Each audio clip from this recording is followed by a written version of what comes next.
Bismillah, Assalamualaikum warahmatullahi wabarakatuh. Hari ini kita akan bincangkan satu soalan yang diajukan yang agak menarik. Soalannya seperti yang tertera insyaAllah. Adakah kita jahat kalau kita hanya pentingkan diri sendiri dan tidak ambil kisah masalah hidup orang lain? Kita hanya bertindak apabila perlu atau melibatkan orang tersayang. Soalan yang menarik sebab bila kita bincangkan berkenaan dengan dakwah dan sebagainya, so soalan ni soalan yang real lah sebenarnya. Mungkin apa yang terbuku dalam hati kan. Jahat ke kita ni kalau kita hanya pentingkan diri kita sendiri dan kita kisah orang yang terdekat dan tersayang sahaja? Saya akan fokus kepada 3 poin besar. Yang pertama, apakah maksud baik dan apakah maksud jahat? Bagaimana kita definisikan baik dan jahat? Yang kedua, prinsip yang sepatutnya kita pegang berdasarkan apa yang Allah telah ajar dalam Al-Quran. Yang spesifik yang kita akan ungkit hari ini adalah daripada surah Al-Ma'un.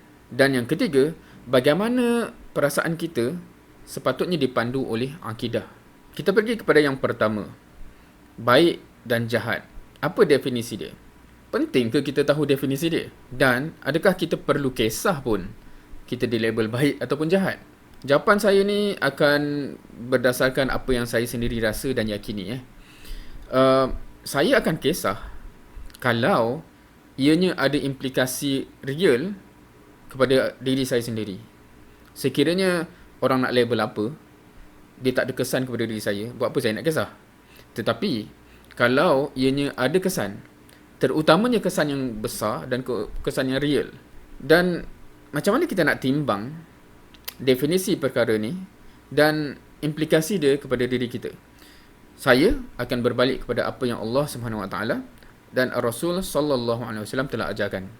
Dan ini membawa kita kepada poin yang kedua, yakni prinsip yang diajar kepada kita oleh Allah Subhanahu Wa Taala dalam Quran. Dan dalam video ni kita akan fokuskan satu prinsip yang kita dapat daripada surah Al-Ma'un. Okey, dalam video ni kita tak akan hurai panjang lebar tadabbur surah Al-Ma'un kerana video ni akan jadi terlalu panjang. Boleh revise balik kalau kita terlupa. Tetapi berdasarkan apa yang kita faham daripada surah Al-Ma'un, Allah labelkan sejenis manusia, sekumpulan manusia sebagai pendusta agama. Yukadzibu biddin. First, soalan dia, adakah kita akan label pendusta agama itu sebagai baik ataupun jahat? Itu yang pertama. Generally speaking, kan kata jahat lah tu kan. Itulah yang kita label sebagai jahat. Kenapa kita nak label baik jahat ni? Again, kita pergi balik pada soalan tadi. Kan, adakah saya ni jahat kalau so and so kan? So, kita pergi pada surah ni. Kalau kita kata, okey, kita boleh terima pendusta agama itu jahat. Kita tengok pula apa kriteria dan karakteristik pendusta agama ni berdasarkan prinsip yang dia ajar oleh surah Al-Ma'un.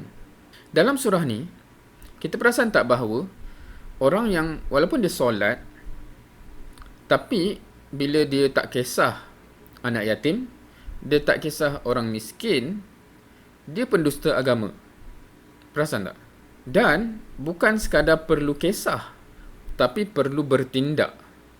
Kan, bila kita perhatikan ayat yang Allah describe tentang pendusta agama ni, bukan sekadar perasaannya tak endah pada anak yatim dan orang miskin, which is merangkumi orang yang memerlukan, tetapi juga ada action yang disebut di situ.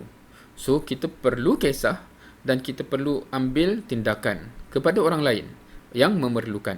Jadi, balik kepada soalan asal, jahat ke saya ni kalau saya tak kisah orang lain? Berdasarkan prinsip yang diajar dalam surah Al-Ma'un, bila ada orang susah, bila ada orang memerlukan, kalau kita tak kisah, dan na'udzubillah, kita tak nak jadi macam ni, tapi untuk perbincangan, bukan kalau kita lah, kalau ada orang yang tak kisah, maka dia pendusta agama dan jahat lah tu kan. Jadi untuk diri kita sendiri, kita boleh nilai sendiri sama ada kita nak tak tergolong dalam golongan orang yang tak kisah dan tak endah orang lain. Now kita pergi kepada poin yang ketiga, yakni perasaan kita ni sepatutnya dipandu oleh akidah yang kita ada. Jadi saya amat sarankan untuk kita semua sering mentadabbur Al-Quran. Kerana kita tahu, especially surah-surah Makkiyah, surah-surah yang pendek-pendek yang awal turun, dia menanam akidah. Ayat-ayat ni menetapkan akidah yang sepatutnya terbina dalam diri kita.